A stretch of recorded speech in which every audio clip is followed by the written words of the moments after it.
Foi meio do nada, né? Mas é assim que às vezes as coisas acontecem nos concursos públicos. Foi autorizado o concurso da Câmara dos Deputados e eu quero aqui conversar com você sobre o que isso significa para nós, tá? Eu vou trazer aqui o documentozinho para que a gente possa ver. Eu quero trazer aqui as principais informações que você precisa saber. A ideia não é a gente ter um conteúdo mais aprofundado, mas simplesmente você entender o que isso significa, para quem que essa prova é, para quem que essa prova não é e para que a partir daí você possa tomar as suas decisões como candidato a respeito de participar ou não desta que é a casa maravilhosa, inclusive onde eu trabalho hoje, sou analista da Câmara dos Deputados desde 2016 e fico muito feliz por talvez receber você em breve lá como meu colega, minha colega. De acordo com essa decisão da mesa aqui, que está rodando na internet, fica autorizada a realização de concurso público para provimento de cargo efetivo de analista nas seguintes atribuições, ou seja, a gente só vai ter cargos de nível superior, alguns de formação específica e alguns não.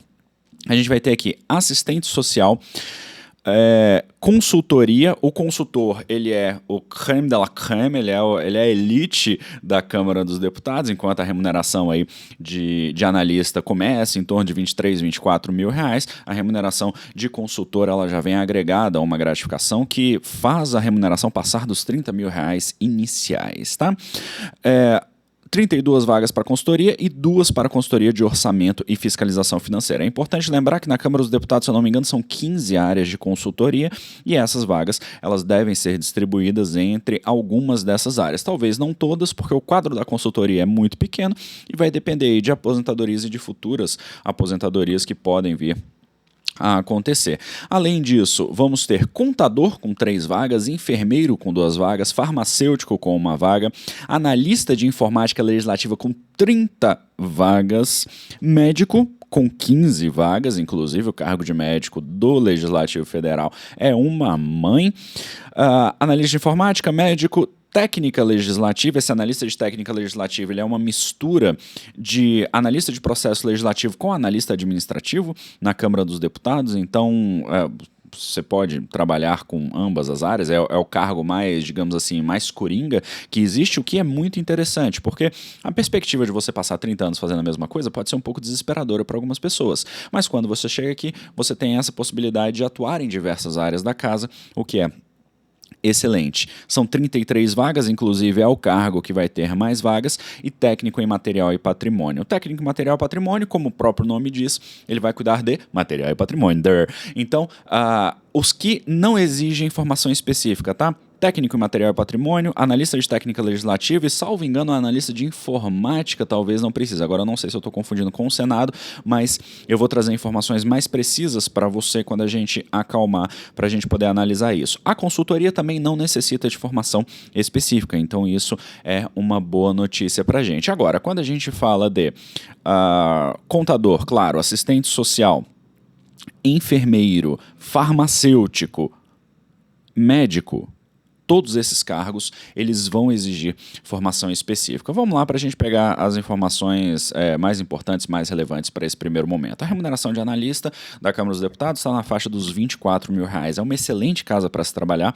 Como analista hoje, a carga horária padrão é de 7 horas. Você tem a possibilidade de fazer essas 7 horas corridas. Se você, por acaso, tem função, você acaba fazendo as 8 horas por determinação da estrutura da casa. Mas, em geral, são 7 horas. É uma casa extremamente respeitosa para com os seus servidores, então eu me lembro que quando eu estava tomando posse, o então diretor-geral na época, ele virou e falou assim, se a gente tiver que tomar uma decisão que beneficie ou que prejudique o servidor, a gente sempre vai optar por aquela que beneficia o servidor. E em grande medida foi isso que de fato eu vi.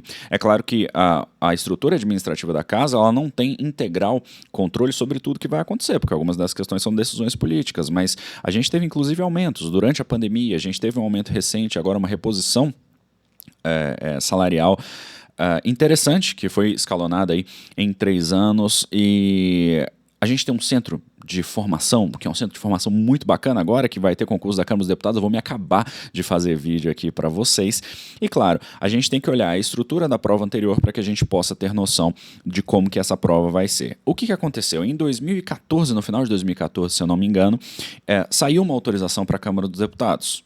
Existia a previsão de alguns cargos que, inclusive, não foram contemplados aqui. O próprio cargo de nível médio, o técnico legislativo assistente administrativo, ele infelizmente não foi contemplado. E uma pergunta que vocês vão fazer é: pode ser que venha outra autorização? Cara, eu acho que está valendo tudo, porque eu não achava nem que esse concurso ia sair sob a gestão do Lira. Aparentemente, o presidente Arthur Lira se compadeceu da situação dos servidores da casa. Obviamente, nosso quadro está defasado, como tantos outros, e resolveu autorizar a realização desse concurso público. Me enche de alegria por um lado e me enche de preocupação pelo outro. Por quê? Porque essa autorização ela já foi feita e a gente passou aí quase 10 anos com o concurso autorizado sem que ele de fato fosse realizado. Então, eu vou me animar muito mais quando os trâmites efetivos do concurso continuarem, mas presta atenção, esse concurso não é um concurso para amadores. Concursos de casas legislativas, eles são concursos que geralmente vão chamar candidatos que ou são iniciantes muito bons, e quando eu digo muito bom, você é uma pessoa que sabe ler, você tem conhecimento da vida, você tem conhecimento geral a respeito de vários conteúdos, você tem que ter muita facilidade para aprender, ou são candidatos mais experientes. Eu lembro que na minha turma que foi nomeada comigo, a maior parte das pessoas que estavam lá já eram servidores anteriormente antes de entrar nessa casa. E isso é por uma razão muito simples, né? É porque no final das contas, quando você pega os concursos de topo de carreira, de final de carreira, digamos assim, onde a pessoa vai para, entre aspas, se aposentar no serviço público, você já tem uma pessoa que tem um pouco mais de maturidade nos estudos, além de o conteúdo ser muito puxado e além, é claro, de ser um cargo muito atrativo. Então, as pessoas que às vezes são servidores ou que são professores ou que têm conhecimento, mas que não ocupam um cargo tão bom, acabam ficando interessadas também por esse cargo. Eu não digo isso para te assustar, você sabe que a minha lógica aqui nunca foi te assustar, mesmo quando saiu a primeira autorização para o concurso do Senado, eu fui bastante otimista e eu tenho certeza que você vai ter a possibilidade aqui de avaliar adequadamente isso, até porque a gente vai ter outros conteúdos ao longo da semana para a gente poder conversar sobre esse concurso da Câmara dos Deputados. Mas a ideia aqui não é te assustar, a ideia aqui é te alertar para te dizer que você está entrando numa área de concurso de gente grande. Então, todos esses cargos, eles vão ser bastante disputados. Historicamente, as provas da Câmara dos Deputados são realizadas pelo Sebrasp. Então, eu recomendaria que, desde já, você começasse a treinar com questões de certo ou errado. Eu apostaria com você que todos esses cargos vão ter uma parte de redação. Essa pode ser uma questão discursiva, pode ser uma redação dissertativa. Para a consultoria, é normal que você tenha um parecer, que você tenha a escritura de um discurso, por exemplo, para o candidato que vai trabalhar com os pronunciamentos parlamentares. Então, é importante que você analise aquilo que aconteceu para você saber o que pode vir pela frente. A remuneração é muito boa, os benefícios são muito bons e trabalhar no Congresso Nacional é muito interessante, porque você trabalha em um local onde as decisões a respeito do país são tomadas. Eu sou taquígrafo legislativo e fico muito feliz de todos os dias estar ali, apesar dos problemas, apesar da visão que as pessoas têm muito negativa a respeito da política e de corrupção, mas tirando isso, sob o ponto de vista funcional, é muito interessante você estar em um local em que você vê as coisas acontecendo, onde a história é escrita praticamente todos os dias. Se ela é bem escrita ou não, aí são outros 500. Mas eu vou deixar isso para você quando você chegar lá. Uma pergunta que as pessoas sempre fazem: mas tem muito contato com os parlamentares? Eu, obviamente, tenho algum contato com os parlamentares, porque eu estou no plenário, mas ainda assim o meu contato com eles é muito pequeno. Eu imagino que, por exemplo, os colegas da consultoria, às vezes, alguns deles tenham mais contato com parlamentares. A gente tem que entender que a Câmara dos Deputados é uma estrutura administrativa voltada para o bem desempenhar do trabalho parlamentar. Então, é claro, a casa ela gira ao redor do trabalho que o parlamentar faz.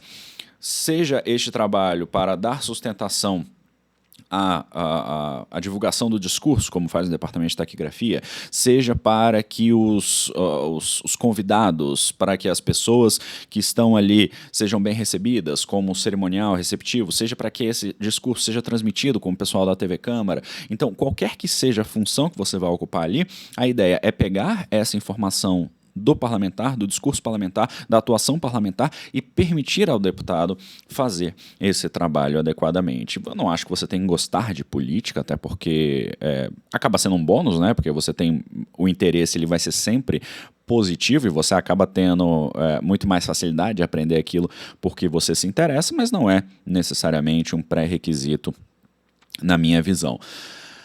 A gente vai ter muita coisa para a gente poder conversar sobre a remuneração, sobre benefícios, sobre atuação, sobre esses cargos específicos. Eu vou trazer, inclusive, alguns planos de estudos aqui para que você possa trabalhar, mas eu quero que você me deixe aqui nos comentários. Primeiro, qual que foi a sua impressão dessa publicação? E eu já posso dizer que eu estou felizmente surpreendido, né? Eu fiquei um pouco chocado, eu estava comendo para começar uma live aqui para minha turma de mentoria e de repente sai essa notícia e aí corre tudo, muda tudo para que a gente possa conversar sobre isso. Mas eu quero que você me deixe aqui a sua primeira impressão a respeito dessa autorização, se você vai concorrer e qual que é a sua dúvida. São esses 3 pontos que eu gostaria que você trouxesse até para que eu possa balizar o próximo vídeo que a gente vai publicar, tá? Eu espero que você esteja bem, com saúde e com muita energia, porque a gente vai ter um tempo pela frente. Fernando, daqui a quanto tempo esse concurso vai ser publicado, o edital vai ser publicado? Não sei, até porque quando a gente fala de autorização do Legislativo Federal, como você pode ver no próprio documento aqui, deixa eu trazer de volta para você,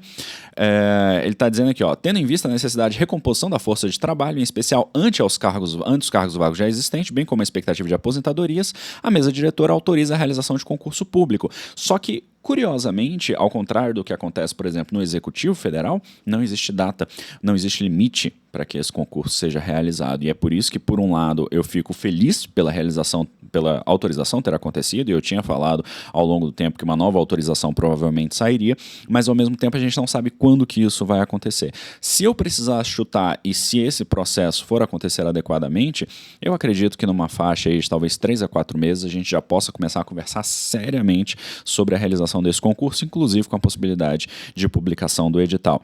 Para daí a quanto tempo? 3 meses? 4 meses? Então, assim, 7, 8 meses são suficientes para você mudar de vida? São suficientes para você estudar?